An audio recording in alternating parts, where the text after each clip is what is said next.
Hello guys, তো দেখতে পাচ্ছ আমি হেলমেট পরে পুরো রেডি। কেন জানো? কারণ আমি আজকে বাড়িতে যাচ্ছি বাবার মাকে সারপ্রাইজ দেওয়া। ওরা কিন্তু জানে না যে আমি কিন্তু বাসাতে আসছি।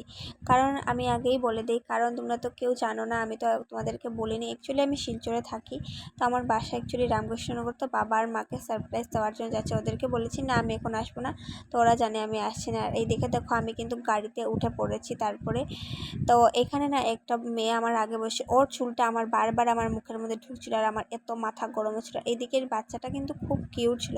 তো দেখো ফাইনালি আমি আমার বাড়ির রাস্তায় এসে গেছি। এইদিকে দেখো বাবা কিন্তু কাজ করছে, এসে দেখছি কিন্তু বাবা দেখো আমাকে দেখে পুরো শক দেখো। আর আমার মা বেরিয়ে দেখছে যে আমি, মা বলছে তুই তুই তো আগে কিছু বলিস, তো পুরো ওরা শক হয়ে গেছে। আর এইদিকে দেখো আমার কিউটিকে এতদিন পরে এসে দেখছিলাম। গাই সত্যি ওকে আমি খুব মিস করি কিন্তু। আর দেখো আসার পরে ওকে এত আদর, কি বলবো গাইস, কি বলবো, ওকে অত আদর করলাম। চলো গাইস, টাটা।